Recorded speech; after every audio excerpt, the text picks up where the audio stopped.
Сайн байцгаана уу? Та бүхэндээ энэ өдрийн мэндийг хүргэе. Sefia нэгэн шинэхүү удас мэдлж байгаадаа баяртай байна. Sefia-гийн хөтлөгч модератор Мөнхбат. Sefia-гийн хөтлөгч модератор Цав Дэрж миний би энэ шинэхэн нэвтрүүлгийг ярилцлагыг хэлж байгаадаа таатай байна.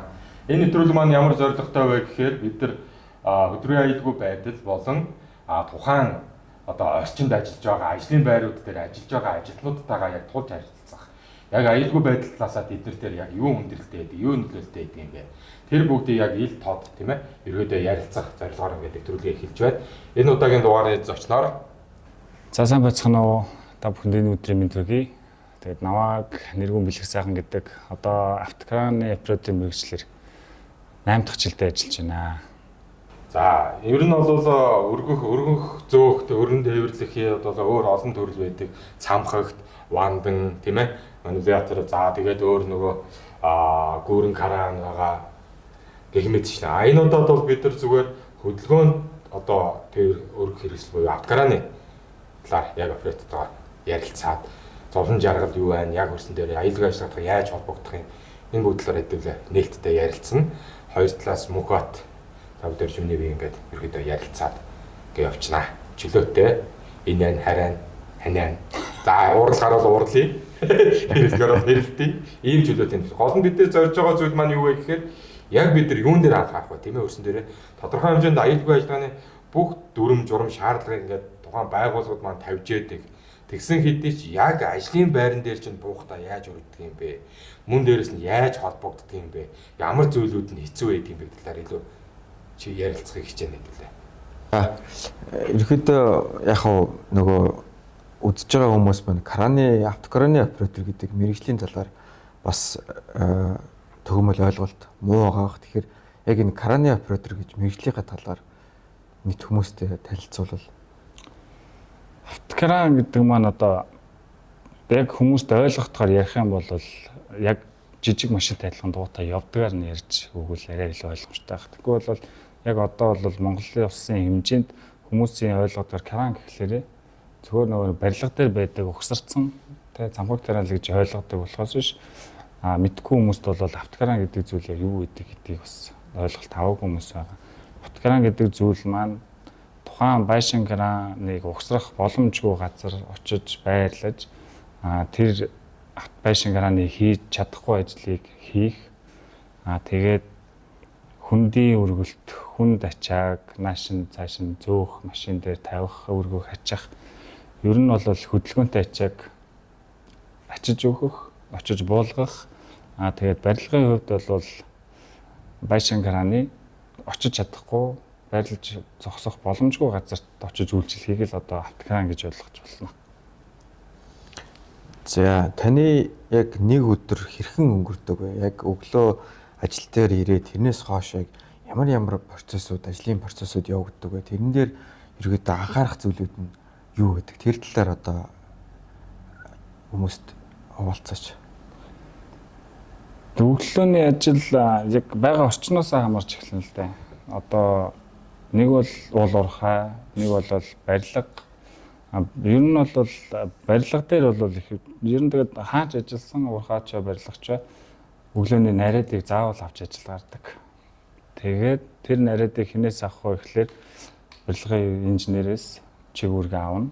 Тэгээд хабасаа зөвлөгөөгөө аваад нарийдаа аваад өнөөдөр яг энэ ажлыг гүйцэтгэнэ гэсэн нарийдын хуудсан дор ажил ерөнхийдөө өрнө. Тэгэхдээ автокранд очоод асахтаа бол ерөнхийдөө бид асахаас өмнө өдөр болгоны үзлэгийн хуудас гэж байгаа. Тэрийг нэг удаадаа үзнэ, бөглөнө. Үзлэгийн хуудас гэдэг маань бол нүдэрэл автокранд янз бүрийн эвдрэл, гэмтэл байна уу? Нэг бол тосгоожж байгаа шаланг төрөв байна уу? Тэр болгоныг нүдэрээ харна. Дугуйнуудын хийн даралт хэр байна? Данхрааднуудын тавг нь зүгээр байна уу? Хагарч суурсан юм байна уу? Нэг бол тосгоожж байгаа газрууд байна. Тэр болгоныг бүгднийг нэг хүчин чеклээд тэгээд хэвийн гэж үзэх юм бол тэр крана авч ажил гарна. Хэрвээ хэвийн бус гэж үзэх юм бол тэр краны ажилд гарахгүйгээр бид нэр цаашаа өөрсдөө хэмжээний шалгаа тавиад өөр краныг бол орлуулж ажиллах. Нэг бол тэр крана засч дууссан хойно ажилд гаргадаг. Тийм л үүрэгтэй. За Тэгэхээр өдөр тутмынхын ажилд мэдээж аюулгүй ажиллагаатай шууд холбоотой байгаа. Жишээ нь ажлын даалгавар буюу нарийн давхтаанд зэрэгцээд тухайн ажилтнанд тохиолсон зааварчилгаанууд тухайн өдөрт нь өгөгддөг баг тийм ээ. За тэгвэл яг тэр ажил гүйцэтгэх үе дээр чинь аюулгүй ажиллагааны одоо мэдээж сургалтанд сууж авч байгаа шүү дээ. Одоо high risk одоо өргөн зөв тээвэрлэх өндөрчлөлт ажлын байрны сургалт. Тэр сургалт болон тухайн ажиллах орчин дээр чинь ерөөдөө хэр нийцтэй байдаг тэр аюулгүй ажиллагааны сургалтуудаас мэдлэг ойлголтыг хэр ойлгож авдаг вэ? Аюулгүй ажиллагааны сургалтанд суугаад бол яг барилгын талбар дээр гараад бол бас их зөрүүтэй юмнууд байдаг л да. Одоо жишээ нь хэд биднэрт оосорлогч тохиолч нь дутуу ч юм уу. Нэг бол оосорлох хэрэгсэл бүрэн бос ч юм уу. Тиймэрхүү юмнууд байдаг. Тэгээд нэг бол одоо тэр өрөх гэж байгаа ачааны тоонжин тодорхой бус. Нэг бол газартаа наалтсан, хөлдсөн, нэг тал нь дарагдсан ч гэдэг юм уу те. Тиймэрхүү асуудлууд бас их гардаг. Тэгээд тэр асуудлуудыг арилгуулж цааш нь тэр ажлыг хийхгүй бол бас маш их эрсдэл гардаг. Тоонжин тодорхой бус бол биднүүдийг өрөхөд тэр кран даах үгүй бид нар мэдгүй. Тэгээд хэрвээ газартаагаа наалтсан, хөлдсөн хэдий хөнгөн зүйл байлаа ч гэсэн те наалдаад хөлдсөн, барьцалцсан байгаа зүйлийг хүчээр татаж авахд кранд маш их савлт өгдөг. Тэгээд нэгтэл нь булагдсан зүйл бол нэгтэл нь далийн өргөгдөх жишээ нэ. Тэрнээс болж одоо осорлох хэрэгсэл тасрах, строп жайлг, урагдах. Тэгээд краны тороос тасрах, унах те. Тэгээ газарт унах тиймэрхүү асуудлууд бол маш их тохиолддог. Строп жайлг, слив те. Тэрийг нэг дурдснаас энэ дээр бас нэг хангалтаас маш их хамаардаг шин. Тухайн байгууллагууд. Ер нь бол тэр бол хангалтаас компаниас одоо өгж байгаа юмыг бид нэр арай гамтаа хэрэглэх гэж авч л байгаа юм л да.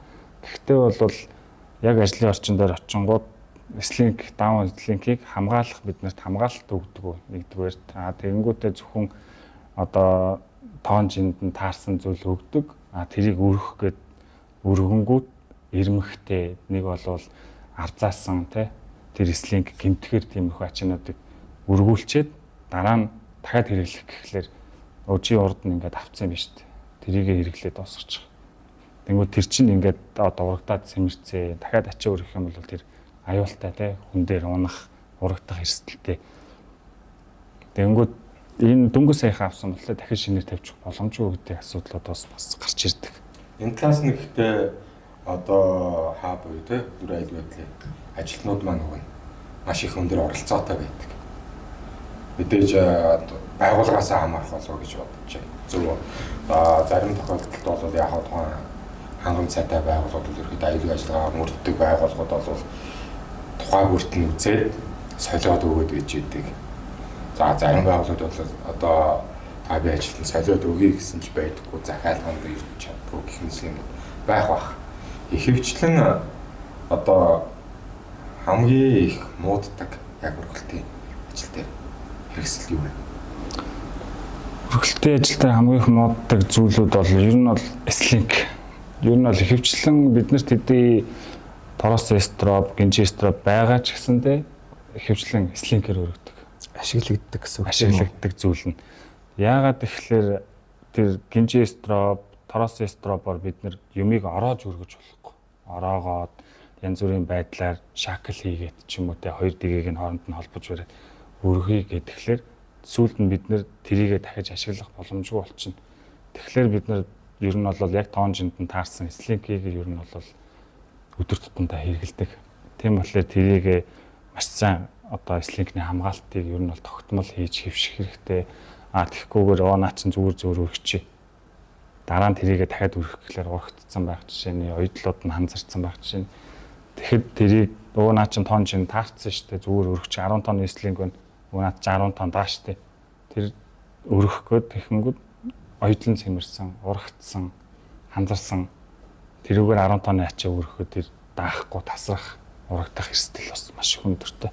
Зөв. Ашиглалтын явцад яг нөгөө моралын илэгдэлд бас орсон байж болно. Химийн бодисд одоо нэвтсэн ч гэдэг юм уу те өрцөн байж болно. Тэгээд яг та өмнө ярьлаа шүү дээ. Одоо өдөр тутмын үзлэг хийдэг гэдэг чинь. Тэгэхээр өдөр тутмын үзлэг хийхдээ одоо слингийг юм уу ер нь энэ оосорлох хэрэгслийг одоо цуг нэг чеклистээр хийж гинөө эсвэл тусад нь өөрт нь чеклист хийж гинөө ер нь яаж явж байна. Яхаа ихэнхдээ бол одоо тусад нь яваад байдаг. Зарим газрууд бол ингээд нэгтгэхэд явж идэг. Яагаад гэвэл одоо яг тий автокараныхаа яг чеклистийг хийчээд багадгүй оосрлог хэрэгслээ үлдээч идэв. Тэгэхээр юу гэдгийг нэг чеклист болгоод яваад байдаг. Тэр тал дээр ер нь тухайн байгууллагаас өөр л дөө. Тухайн байгууллагаас одоо биднэрт гаргаж өгсөн өдөр тутмын үзлэгийн хуудас тэр болгон дээр өөр. Одоо Slink, Chalik, Straw биднийг нэг бол автокараныхаа нүдэн үзлэгийн хуудсан дээр оруулсан байх жишээ нь. Нэг бол бүр огтоосоо оруулаагүй байх. Зөвхөн каранда зориулаа гаргацсан оосрлох хэрэгслийг ерөөсөө чеклэх ямар ч хуудас байхгүйгээр оруулсан тийм нүдэн үзлэгийн хуудаснууд бол ер нь бол гардаг. Тийм. Тэгэхээр яг хөө бид энэ чеклист буюу үзлэгийн хуудсыг бол яг тухайн ажил дээр одоо юу гэдэг магадгүй ажилтнууд маань Slink өөртөө шалгаад тогтмол шалгацдаг хэвшигдсэн болвол заавал өдөр тутмын үзлэг дээр оруулаад авах шаардлага байхгүй. Хэрвээ нөгөө ажилтнууд маань Slink магадгүй шалгахгүй өдөр тутам үзэхгүй яваад байдаг бол сануулгах зорилгоор одоо автокараныхаа чеклист дээр нь цуг оруулаад өдөр тутамдаа шалгаад явах бол бас боломжтой зүгээр байдаг тийм ээ. Энэ чеклист хийж явах явцад ер нь төгөөмөл гардаг зөрчил үйл тохирол ер нь юу вэ? Түүний одоо шалтгаан та юу гэж тодорхойлж байна? Төгөөмөл гардаг алдаа одоо автокарантай дутагдлууд ихвэл нэгдүгээрт насжилт. Тэ тухайн кран хэдэн жил ажилласнаас шалтгаална. Ер нь бол ихэвчлэн гардаг үйл тохирлууд бол шаланг төрөвний хөлрөлтүүд шингэн гоожих. Тэр болгоныг бид нэрээ чеклээ бичээд өгж байгаа ч гэсэндээ тэр үйл тохирлууд арилахгүй байх. Арилахгүй удаан давтамжтай явахлаарэ сум алдах, ачаа авах үед ачаа алдах.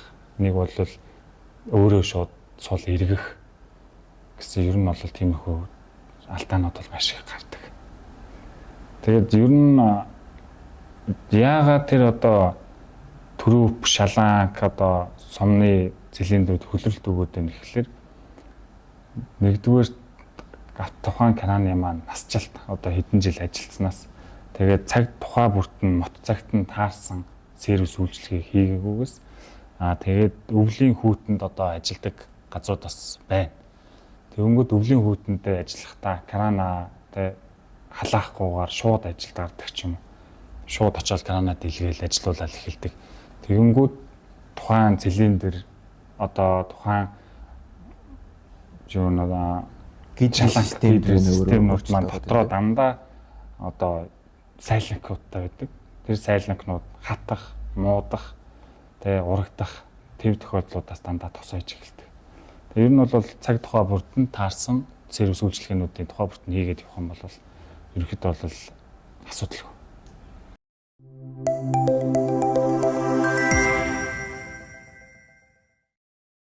За тухайн одоо төслийн талбай дээр тий одоо царын төлөвлөгөөд үзлгүүд байдаг.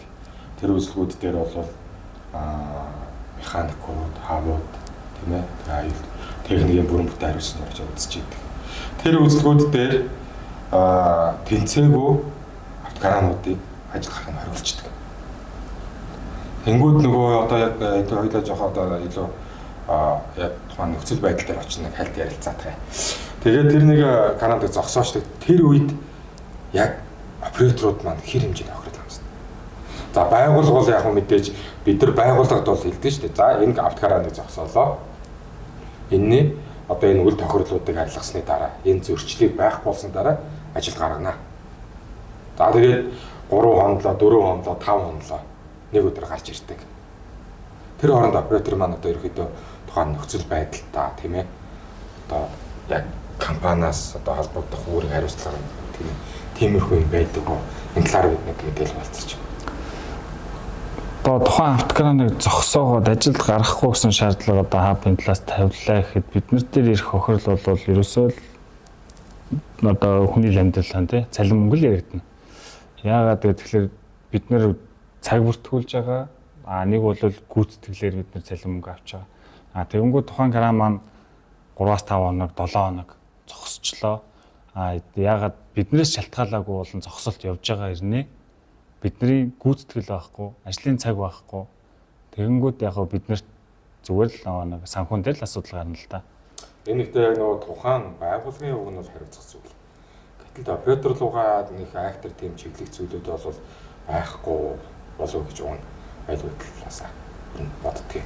Гэхдээ энэ зогсолтыг операторын хувьд яг юу ч хүлээж авдаг. Яг аюулгүй ажиллагаа талаасаа шүү. Жишээ нь одоо бид нар бол одоо ингэж байна шүү дээ. Хаагууд бидний хувьд тийм ээ аюулгүй ажиллагаа бидний хувьд энэ техник энэ байдлаар ажиллах юм бол ямар нэгэн осол буюу осол төгсөн тохиолдолд гаргана. Тэрнээс урьдсан сэргийлж байгаа. Сэргийлж тэр үдийг зогсоож байгаа. Тэгвэл операторын өнцгөөс яг гэж явж байгаа. Ямар ч зүгээр яг миний хувьд бол би бол дэмждэг. Яагаад гэвэл тэр тухайн кино одоо шаардлага хангаагүй ажиллагаа гэхэд нэгдүгээр осол аваар гарах эрсдэл өндөртэй болчихж байна. Хоёрдугаар те зүгээр муугар бодоход хүний гарвал гэмтэх юм уу. Нэг бол өргөж байгаа ачаад бараагаа унгаах. Бүр байлаа гэхэд бүр цаашлаад те тэрнээс том эрсдэл үүсэхийг үгүйсэхгүй болохоор би бол дэмждэг хувьдаа. За, ер нь бол дийлэнх дэмжээд хамтран сайхан ажилладаг операторууд маш их байгаа. За, Мерсер нэг тийм бас нэг эсэргүүцэл зүйлдэг тийм дурамжхан байдаг, аж ахуйн нэгж болсон операторууд байдаг. Өмнө нь яг өөр чинь одоо ингээд яг нэг хөвчлээд асуухад бол өөр чинь яг тийм аюулгүй ажиллагааг үл тоож ирсэн, ингээд хийгээд болоод байсан гэсэн тийм нэг хэсэг үе байсан уу? Байсан. Тийм үйл бол яг анх оператор болчоо те. Анх яг оператор болчоод шинэ байх та. Ингээл болдгоо л байсан. Ингээл урд нь хийгээл болоод байдаг байсан. Одоо яагаад ингэж байгаа гэдэг яг маргалдах те дүүл ингээд эсэргүүцэх тохиолдлууд бол гарч ирсэн. Тэгэд одоо ингээд туршлага суугаад олон жил ингээд кран бариад яваад ирэхлээрээ ер нь бол аюулгүй ажиллая л гэж боддог болж байна. За тэгвэл дараагийн асуултанд оръё. Ерөнхийдөө бол манай Монгол улсад дийлэнхтэй 25 буюу 50 тонн автокаранууд байдаг дууд. Гэтэл зарим нэг төсөл дээр тийм ээ энэ тийм тонн мега төслүүд эсвэл үйл төрлийн яг барилгын явцууд дээр ч юм уу. Тэрэн дээр бол одоо 100, 200, 300 тонны кранууд ч гэсэн ирж ажиллах тохиолдлууд байдаг. Энээр сонгож байсан бол бидэнтэй хаваалцчих. Тэдний одоо яг 25 манай Монголд нийтлэг байдаг 25 50 тонноос ялгаа нь юундаа байгаа тийм ээ. Яг хүний одоо ажил хөнгөвчүүлсэн хүний нөгөө нэг ая тухтай байдал эргэнэмэх талаасаа ч юм уу тийм ээ. За мөн аюулгүй байдал талаасаа ер нь ялгаатай талууд юу вэ? Давуу талууд нь юу вэ? Одоогийн яг Монголд байгаа кранууд бол яг өөр тань хэлж байгаатай адилхан 25 тонны кранууд маш ихээр байгаа. Тэгээд 50 тонноос дээшээ 70 тонн, 80 тонн, тэгээд 100 тонн, 200 тонн гэдэг том болоод ирэх тусмаа бүгд ухаалаг. Одоо бидний барьж байгаа утаснаас ч илүү ухаалаг болоод ирж байгаа. Одоо жишээ нь данхраа тавихад данхраадан дээр хэдчнээ тонны даралт ирж байгаа нь хүртэл мэдэгдэж байна. Тэгээд салхины хурдыг 12.6 метрээс дээш гаргахгүй тэр краныг ажиллагаагүй болгож тасалж байна. Өргөж байгаа тонн жинг 100 хэлж зөрүүлэхгүйгээр заачаад байна. Тэгээд ер нь бол операторын талаас бол хүнд маш биеинд амар болсон. Хуучны үе шиг тонж ногцаадгүй крануудад бол байха болчлоо. Салхины хурд хэмжигчгүй кран гэж байха болчлоо. Бүхэл юм нүдэн дээр ил компьютер дээр харж байгаа юм шиг бүх юм хараад ажиллаж байгаа. Сая хамгийн сүүлийн төсөл дээр бол 300 тонны кран урдаас орчиж хусрагдаж ажилласан. Тэрэн дээр бас ер нь сонирхоод очиход яг бидний барьдгаас бол хамаагүй том, хамаагүй хүний биед амар тэгээд тооцооллууд нь бүр нарийн ихтэй л болсон байна. Одоо энэ юу яаж байгаа штэ. 40 тонны одоо аюул тонн дөр үлдсэн штэ. Аюул тонн 45 тонны одоо нэг ачаа өргөлөө. За тэрэн дээр бол мэдээж ялтчихв. Манай Монголд байгаа техникүүдээр бол хосолсон өргөлт хийгдэж. Хосолсон өргөлт маань өөрөө бол бас мэдээж их яривхтай, ажиллагаа ихтэй тийм ээ. Яг л нэртэйгээ одоо шууд хамааралтай штэ. Хосож хамтарч ажиллахгүй бол нэг жижиг алдаа гаргах юм бол тэнд осол гэсэн тал гарах нь бол тодорхой. Өргөлтийн ажил бол тийм л өндөр эрсдэлтэй ажил гэдэг. За гэтэл 300 тонноор бол тэрийг дангаар өргөх нь шүү дээ, тийм үү? 300 тонн яг үгээр үргэлтийн тактикийг маш сайн хийж байгаа л да. Тэрэн дээр 300 тонн 45-аас 50 тонн 60 тонны үргэлтийг хийхдээ үргэлтийн тактикийг маш сайн хийн, хөрсийг маш сайн шалгана. Тэгээд краныг байрлуулж авицсны ард дээрээс яг л тактикийн дагуу өргөнө. Ямар ч илүү үйлдэл хийхгүйгээр за сум тэдэн градустай ажиллана. Тэдэн градусаас илүү сум тавихгүй. За одоо энэ ачааг тэдэн метр өндөрт өргөөд барина. Сумыг яг тэдэн градус тавина гэсэн тийм тооцоололттой ажиллана. Өргөлтийн тактикийг маш сайн гаргаж ирлээ.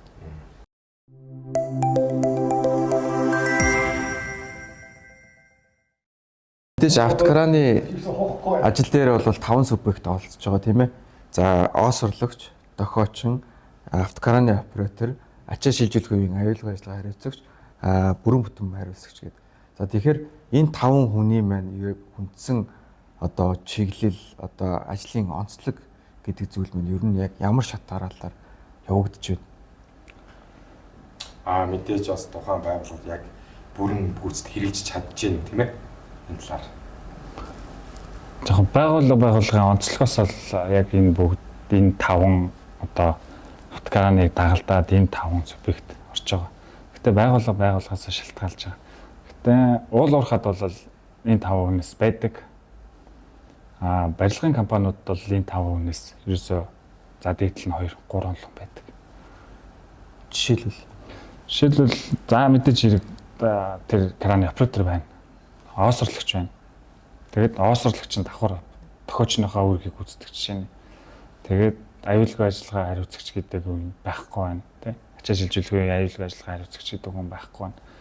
Уул уурхаа дээр бол ачаа шилжүүлэхүйн аюулгүй ажиллагаа хариуцагч маань тухайн коноос тавьж тусгаарласан хэсгийг ерөнхийдөө ахалж ажиллаж байна гэсэн.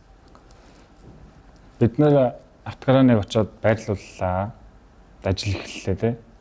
Мэдээж хэрэг хабаас зөвшөөрөл авахын тулд бид нэр эхэлж авахгүй. Ачаа шилжүүлэхүйн аюулгүй ажиллагаа хариуцагч маань хабаас зөвшөөрөл авна. Тэгжээж бид нэр тэр ажлыг эхлүүл.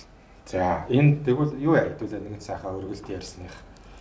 Дохиочин байгаа. Дохиочин бол маш чухал. Ялангуяа за олон улсын төсөл дээр тийм ээ. Эсвэл одоо нөгөө өөр гадны байгууллагатай хамтарч ажиллагаа төсөл дээр энэ жоохон яригдсан болоод ороод ирдэг. Хилний асуудал үүсдэг. Дохионы асуудлууд одоо жишээ үүсч ихтэл хүндрэлүүд гарч эхэлдэг. Энэ бүгдийг бид нар урьдчилаад яаж зохицуулах вэ гэхээр за мэдээж төлөвлөгөөн дээр тусгагдаад ороод ирж байгаа. Инженерийн төлөвлөгөө яагаад чухал вэ гэхээр тэрэн дээр бүх тоонжин технологийн тийм ээ бүх одоо заалтууд гараад ирсэн байдаг. За тэрнтэй аюулгүй ажиллагааны ажилтан маань хаав маань танилцаад юун дээр анхаарахыг тодорхой болгож өгөөд ажлын аюулын дүн шинжилгээг багаараа хийхэд оролцоод яг тухайн өргөлтөн дээр ш ажилтны өргөлт дээр маань ингээд ороод ирнэ. Тэр үедээ л бид нар дохионы хилээ олон улсынхаа дохионы хилийг ашиглах юм уу? Эсвэл Монгол улсын дохионыг ашиглах юм уу? Тэ.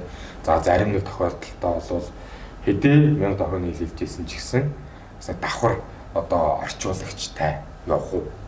Тийм ээ. Богино долгионоор харьцах уу давхар? Маш хүнд аюултай өргөлтөд гих мэдсэн зүйлүүдийг тухайн яг ажлын дүн шинжилгээ тусгаад эсвэл өргөлтөхөөс өмнө харилцан тохирдог бүх хангаж байдаг.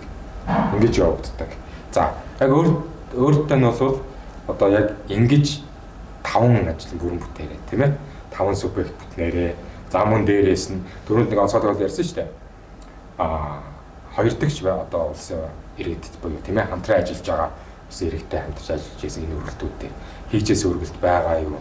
За мөн дээрээс нь тэнд гарч исэн хүндрэлүүд маань юу байсан бэ? Хэрвээ байсан бол мэдээж одоо хэлний орчуулгын асуудал нэгдүгээр дүгнэ. Дээрээс нь дохионы хил гэдэг бол маш чухал байгаа шүү дээ. Манай Монголд бол одоо гэлэгт одоо миний ажиллаж байгаагаар бол яг тухайн байгууллагынхаа дотоод журмандаа л наривчлан тусгаж өгөөд тэрийг хэрэгжилтэн дээр нь хяналт тавихгүй бол сургалтын төвүүд маань нэг болохоор олон улсын хэлээр заагаад байдаг юм шиг, нэг болохоор манай Монгол улсын дохионы хэлээр заагаад байдаг юм шиг ийм байгаад байгаа. Энэ талаар за яг бол зөвл асуудал асууж байна л гэж бодож байна. Тэгээд ер нь бол хэлний зөрчил маш их гардаг.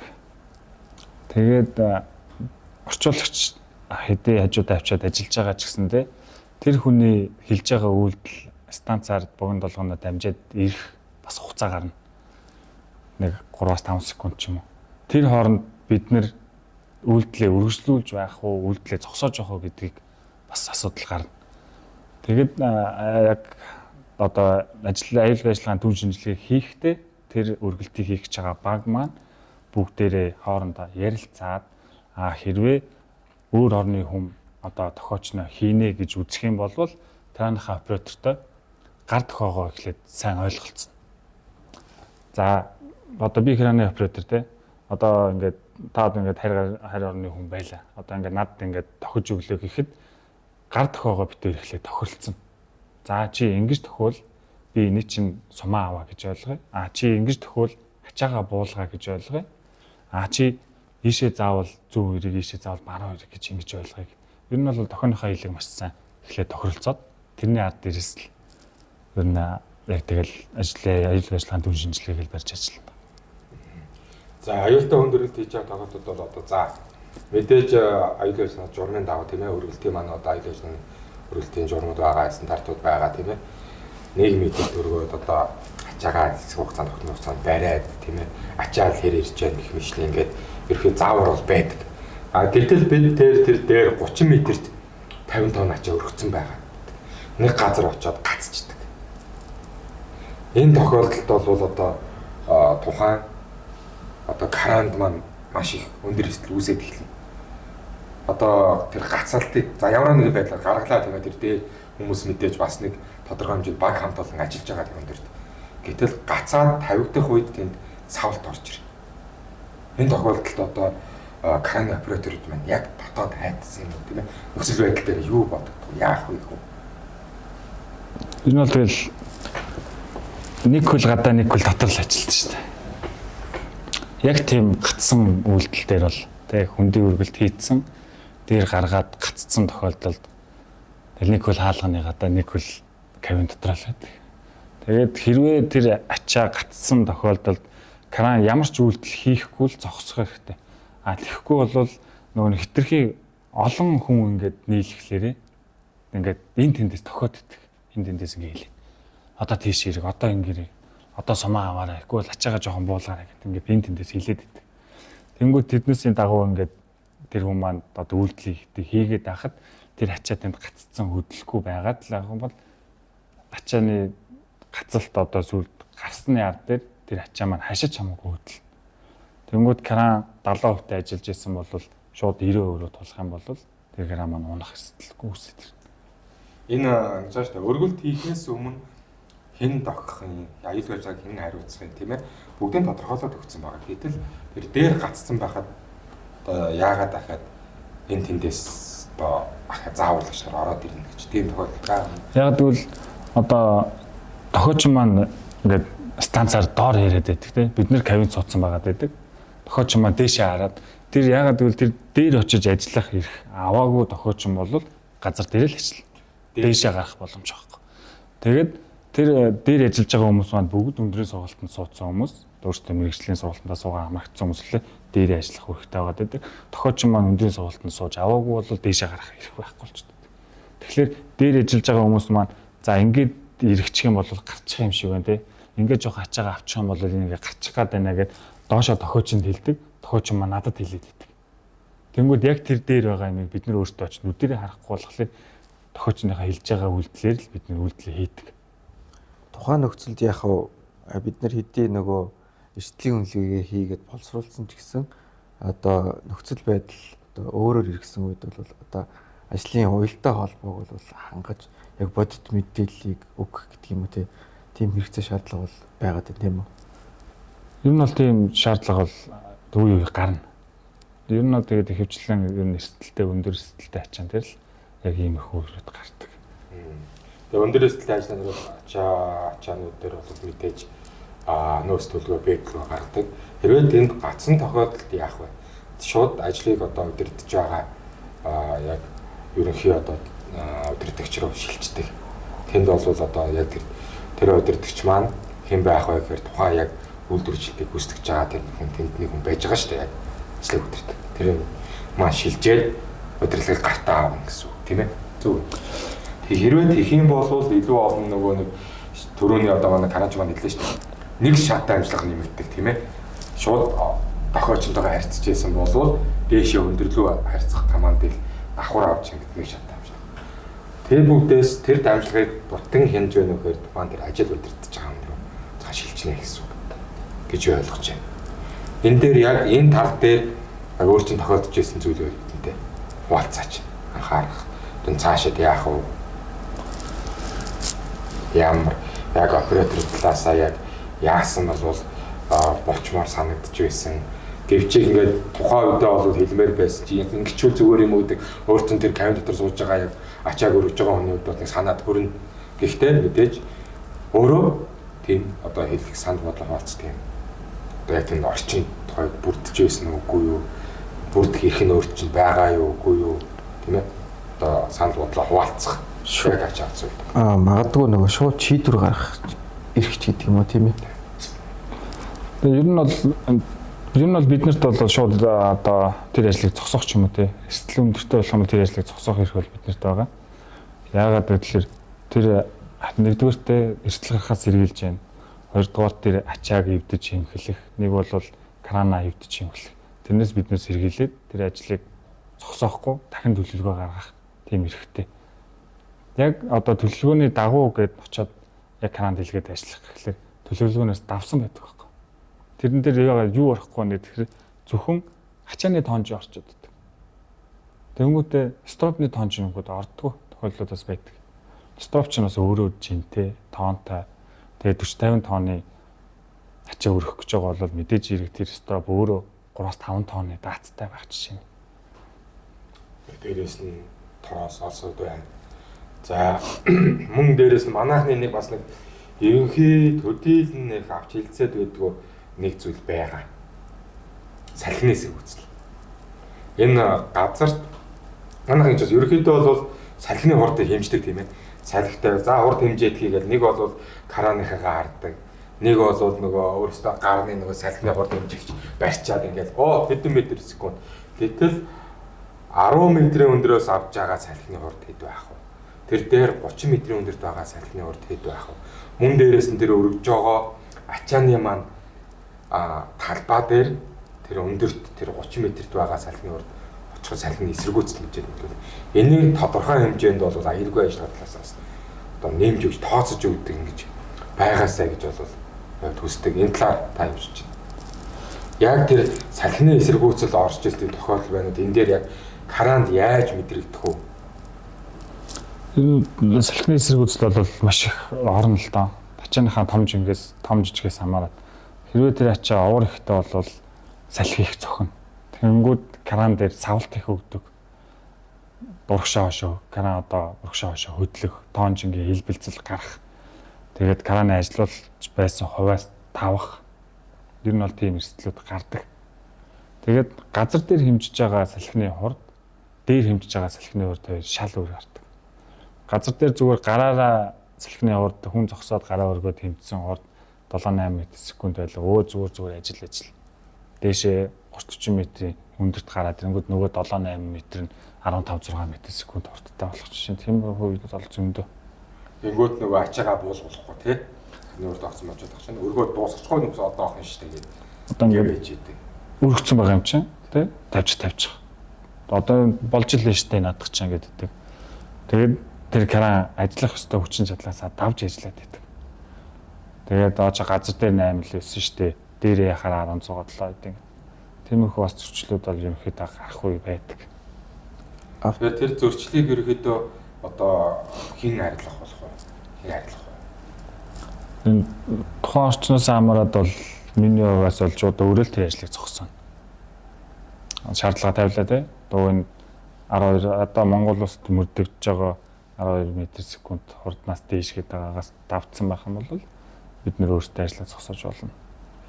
Энд нэг юм техникийн талаас нэг юм зүйл байгаа шүү дээ. Одоо үргэлж 14 м/сек гэхэд одоо нөгөө тасалч маань өөр автоматар зогсоод бүтэн техник өөрөө амт зогсно. Тэр тохиолдолд ачаа өөрөө буух. Зүйл өөр ямар нэг арга хэмжээгээр тасалчнаас автоматар зогссон багт арга хэмжээ авах юм бол байгаа юм байна. Энэ талаар. Ер нь ачаа бол одоо таслагч ажилласан тохиолдолд тэр ачаа өөрөө газар бууна гэж бол байхгүй. Бид нөр өөрсдөө дотроос нь албаданд төлхөөр эргүүлжиж краныг дахиж ажиллаад оруулна. Кран нэг таславч ажиллаад зогссон бол кран үйлдэл хийх нь хязгаарлагдчихдаг. Тэнгүүд бид нэр дахиж тэр краныг албадангаар одоо тэр ачаа газарт буулгая. Тэ нэг бол тавих хэрэгтэй газар нь тавья. Хэрвээ дээр өндөрт гаргацсан байх юм бол очсон байх юм бол тэжээн тавина. А нэг бол газарт нь буцаж буулгаад тийм л арга хэмжээл авна да. За одоо тэнд дахиад өргөлтнээр дахиад нэг чухал зүйл байгаа шүү дээ. Чиглүүлэгч олсон.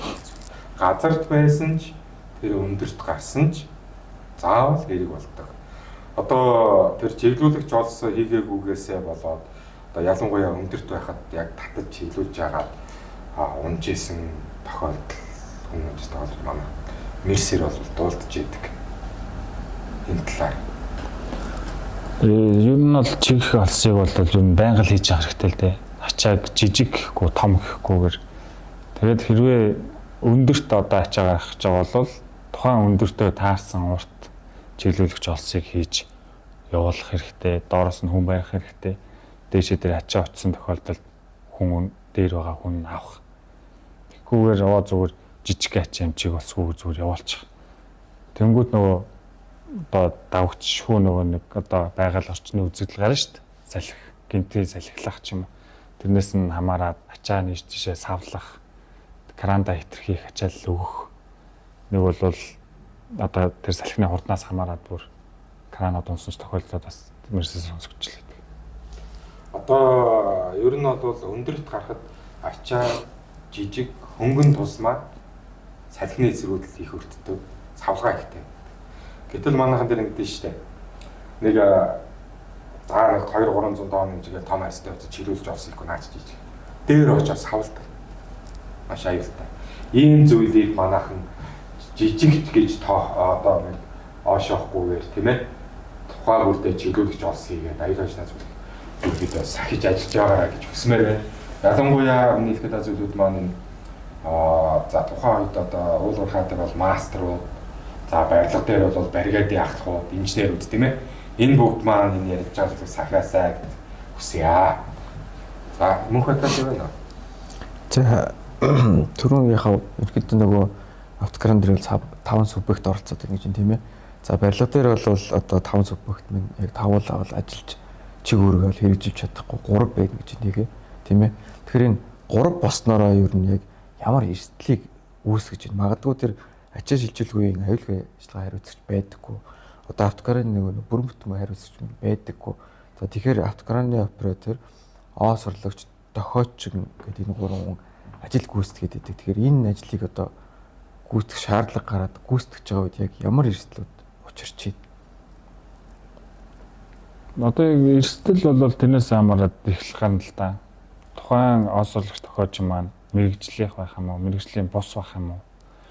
Тэгээд тухайн өргөж байгаа ачаа маань тоон жин тодорхой юм уу, тодорхой бус юм уу, өргөлтийн цэг нь хаана байгаа юм. Тэр болгоныг тэ тухайн оосорлогч тохиолч маань мэдхгүй үед бас гарна. Тэгвэл шинэ хүн томилоод тэрийг очиж оосорлчих. Гэх жишээний тиймэрхүү үед бол зөндөө гардаг. Тэгээд яг хаа бид нар чадлынхаа хэрээр одоо яг мэрэгжлийн оосорлогч тохиолч авмаар байна. Гүү бол яг мэрэгжлийн оосорлогч тохиолчны сургалтанд одоо танах компаниасаа ингээд хүн хамруулад тий яг ингээд тухайн мэрэгжилтэнд таарсан мест гаргаад чи гэсэн шаардлагуудыг бол тавьдаг. Тэгээд яг эндээс бол ерөөсөө яг биелэлтэй олддог нь бол ерөөсөө л оосорлогч тохиолч нь л байдаг. Гэхдээ оосорлогч тохиолч гэдэг маань 2 тусдаа мест байгаа дахад нэг л хүн хийх. Энэ ихтэй сургалтын өөрөө аваачаад нэг болгоо хийчихдэг юм чинь. Оосорлогч тохиолч ингээд нэг үнэмлэх өгöd байхаар одоо нөгөө тухайн байгууллагууд нь тэгж одоо байгууллагын одоо эцэстүүд үе тийм ээ.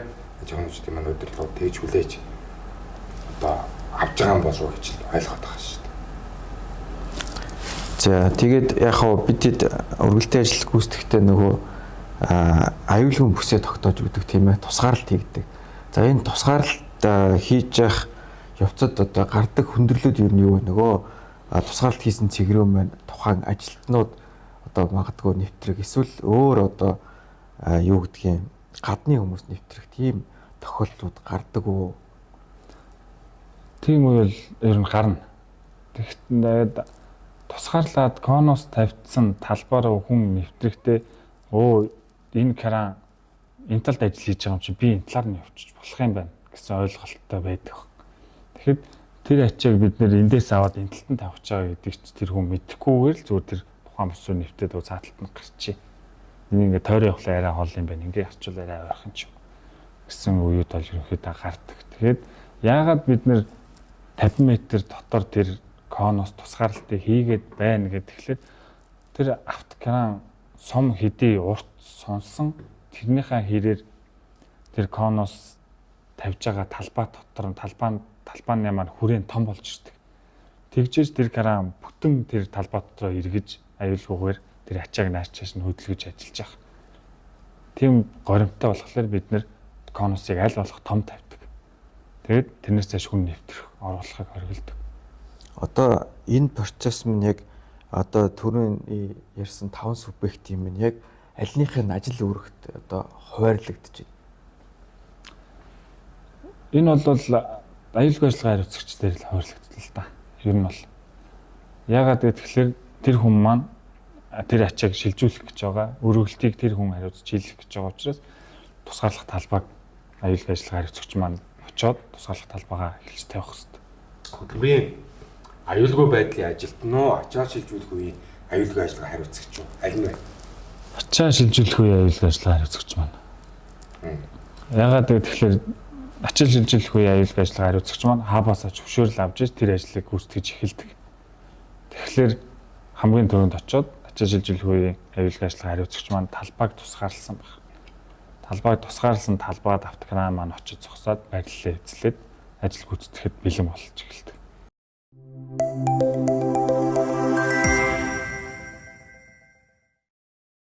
За тэгэхээр автокранаар өргөлтийн ажил хийж явах явцад ямар эрсдлүүд тохиолдож байна? Тэн дээр хэрхэн одоо өрцөн сэргийлэх арга хэмжээнүүдийг авч байна? Эрсдэл бол одоо слинг чайлтнаас ахвал гарна л та. Шакл тий. Одоо тухайн өргөх гэж байгаа ачаанд яг таарсан одоо шакл, слинг, строп муу юм уу, биш юм уу гэдгээс хамаараад ер нь бол одоо хамгаалалт слингэндээ хамгаалалт хийсэн үү, хийгээгүй юу тий. Тэр эрсдлүүд бол ерөөсөө л слингээ буруу сонгох, слингний хамгаалалт хийхгүй байх. Нэг бол буруу тоон жингээс нь бага ч юм уу тий. 10 тонны ачаа байлаа гэхэд 8 тонны шакл хийсэн. Бид нөр өргөгч. Тиймэрхүү эрсдлүүд л ер нь бол гардаг. Тэгэхээр яг ерөнхийдөө бол нөгөө ашиглаж байгаа багаж хэрэгсэл одоо осорлох хэрэгсэлтэй тэрнтэй холбоотой гэсэн үг шүү дээ тийм үү? Тэгээд тухайн одоо компаниас тавьж өгч байгаа л одоо хэрэгслийг хэрэглэж байгаа учраас тухайн компани одоо яг нормынхаа дагуу тий одоо энэ ачаа 10 тонн учраас 10 тонны слинг шаардлагатай 10 тонны шакл шаардлагатай гэж тавьж өгөөгүй л бол тэр ачааг өргөхөд бол эрсдэл үүсэж байна л гэсэн үг.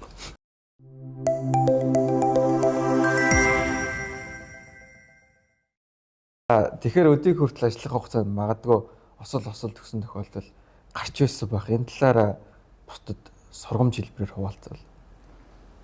Өдөө жирийг осол төгсөн тохиолдол гарна.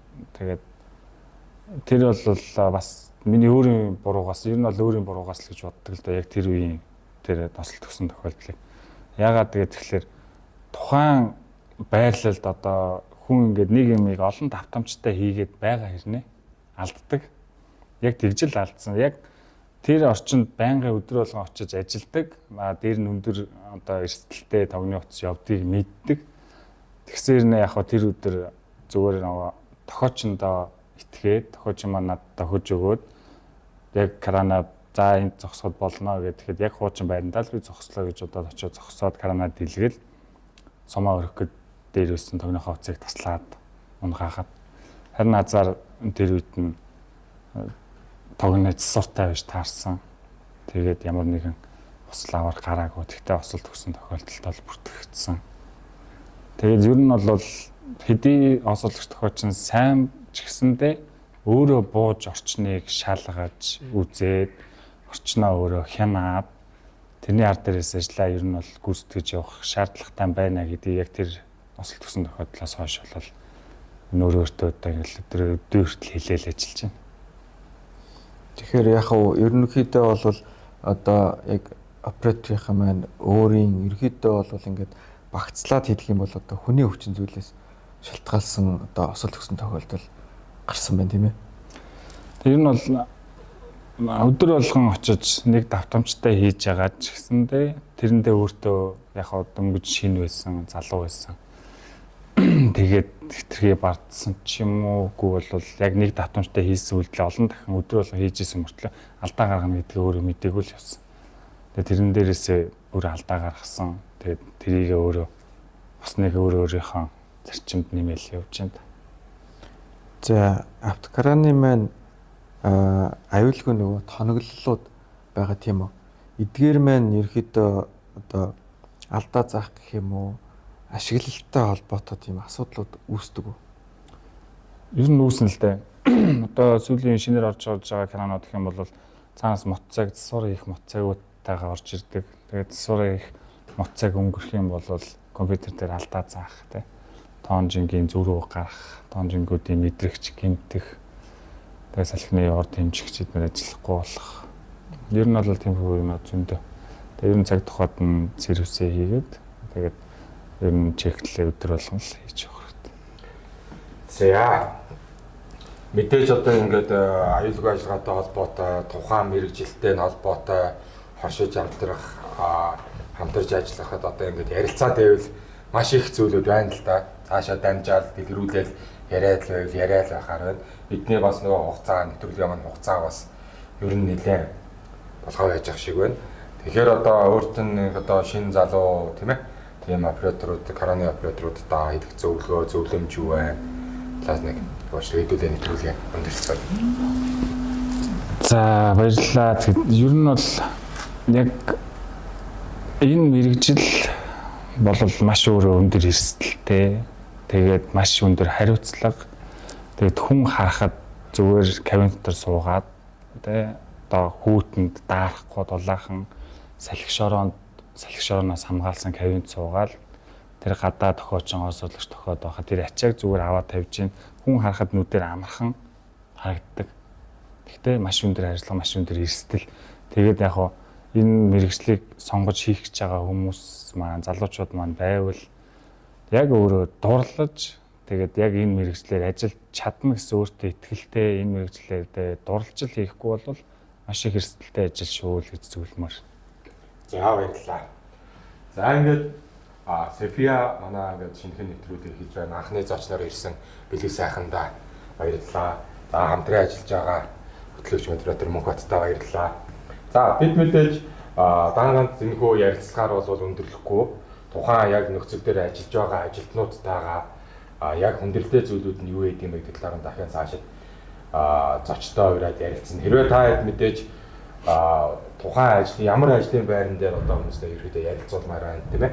Тэрийгээ бас санал болгоод комент хэсгээр үлдээж болно шүү. Мөн дээрэс нь бид нар манай София маань ярилцлага мөн заавар зөвлөмж мэдээлэл гэсэн одоо ийм өөрийн сэдвүүдтэй байгаа. Энэ тухай та бүхэн бичлэгийн доотлын тайлбар хэсгийг линкийг оруулаад чинь тийшээ дагаад бидний дараа дараагийн бичлэгүүдтэй танилцаарай.